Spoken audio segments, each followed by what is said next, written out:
I would know how you're going to answer this in any situation, but I'll let you say it.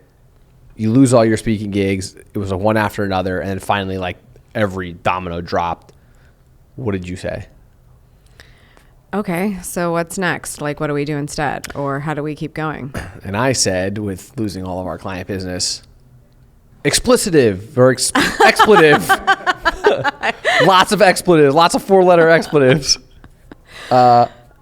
Pretty sure I almost gave myself an ulcer, which is fun. I even had a conversation with my agent because, you know, when events sign up to work with a speaker, they have to pay a deposit and they have to do all these things. And my agent was like, you know, how do you want me to handle the deposit? Because this is really unprecedented. And there are certain things contractually that they have to do.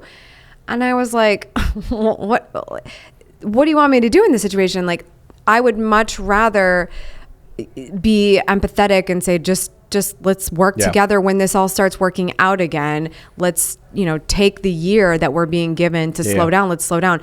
I'm not helping myself if I'm taking easy money that ultimately makes somebody suffer. So to me, 2020 was a big L for so many different people. And I think it was about how you showed up to support those, because it's long game. You know, if you're lucky enough to not get sick, not to die from the coronavirus, and you're still around, that's a win. So everything else in between is, okay, let's put it in perspective. How do we need to allocate our savings accordingly if the worst case scenario happens? Mm-hmm. What happens with our team? What assistance can we get with that so that we can make sure that they're doing okay and that they don't need to be laid off at a time like this? Which I feel like we were really fortunate that we were in a situation where that didn't need to happen. But yeah, for me, it's like, okay, if you, and you know, you do need to analyze these losses because you have to see where did you go wrong? And, you know, probably almost nobody is sitting down going, well, how did we go wrong with coronavirus?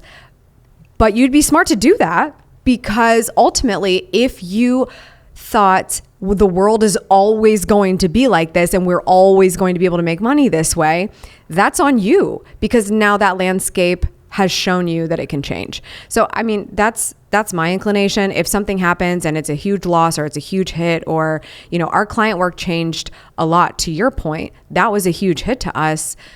We needed to go, okay, well, in-person live event video recording is one avenue of revenue that we're probably not going to see the same way going forward.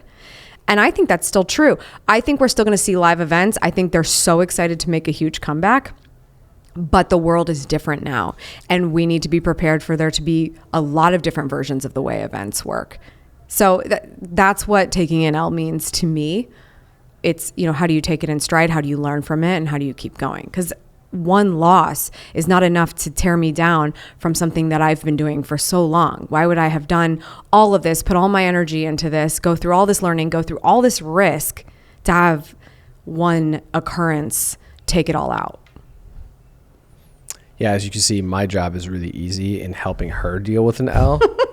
On the other hand, I don't handle L's well. I do. I eventually get over them, but I definitely am a little bit like sky is falling at the beginning. Yeah. And you know, this point last year, it was like not just the sky. I mean, like the sun, the moon, and the stars are all coming down and crashing on me. You know, and so your job was tough trying to reel me in there. And again, I have those moments of reaction. And then once I kind of step back and say like, all right, what's the reality of this? Especially because in that situation, there were so many people that were going to work with us who were feeling the same way. They were trying to put on this grand event. They were trying to do this really amazing thing. And now the rug's been ripped out from under them. So yeah, maybe they can't hire us in the same way. But if you've done a service to those relationships, they could certainly use your help when they're learning how to pivot.